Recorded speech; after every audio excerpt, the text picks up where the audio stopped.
bringing children and families into our park to stay and play for a lifetime, providing quality and affordable recreation that invites all to come out and play, fostering partnerships that invest in forward-thinking, world-class facilities, and supporting innovation and welcoming new ideas from those we employ and serve.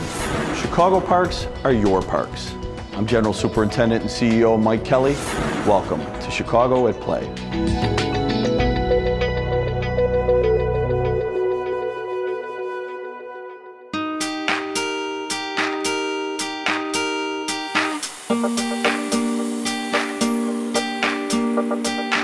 So right now the Park District is dealing with a lot of dying trees for various reasons, one being the emerald ash borer, specifically for the ash trees. And then we're also using not just the ash trees for this art project, but also other dying trees for various reasons, diseases, climate.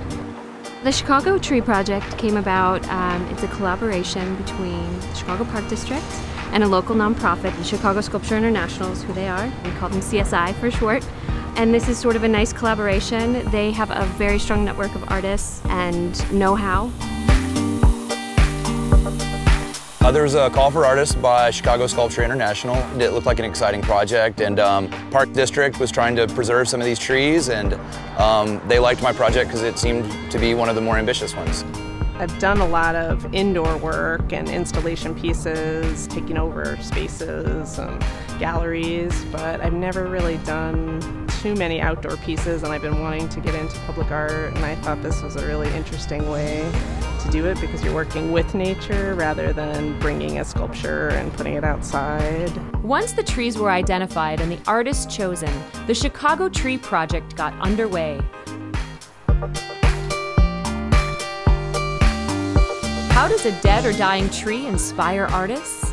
For me, it was really the scale of it. I usually work with human-made objects and found objects, so I don't work with nature very much at all. But I thought that this tree was really interesting because it's kind of just a column. It doesn't really look like your typical tree, so it worked really well with my work. But I think the main inspiration was just the height, the scale, and the impact it could have. One of the amazing things is that it's habitat, even after it's dead. I mean, there are many things that can go on and use this tree. So for us to carve it and leave it in existence as it is, you know, bugs, birds, all kinds of things. So it's kind of paying homage to the habitat that it can be. It makes it an interesting thing to look at. I wanted to respond to the form of the tree, so kind of a spiraling, whimsical, interesting thing to look at. And to me, it's a metaphor for aspiration and lofty goals. Since the artists have been working on these pieces, a lot of the locals that come to the parks often have been stopping by and checking on their trees and the progress. A lot of them are sharing stories about, I've been coming to this tree for 20 years and this is a great idea instead of just chopping it down. It's a good opportunity to talk to people. Everybody that comes by kind of has something to say, and so it's a part of the project to really kind of take time with the community, talk to them about what we're here for and what we're doing. You know, explain a little bit about art and why we're interested in doing what we're doing.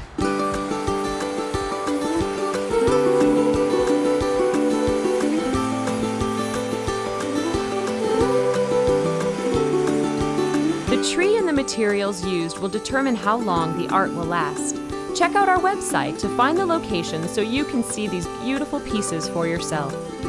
Public art has a huge responsibility. I think it has a responsibility to the community to get people connected that maybe wouldn't have talked before, or also just spark new ideas in people. Create something new and fresh in the surrounding areas, I think, is extremely important. I usually work in galleries and museums, and it's really a limited audience of people that want to go to an opening or to a museum or think they're interested in art, but then a lot of times if they see it when they're out, they do enjoy it. When you're operating in the comfort of your own studio, you can kind of, it's an insular experience, you know, you can kind of take your time and get in your own head, but when you're out here in front of people, you have to own up to what you're doing, and you know, you get vetted by the community every day, so it's a lot of fun.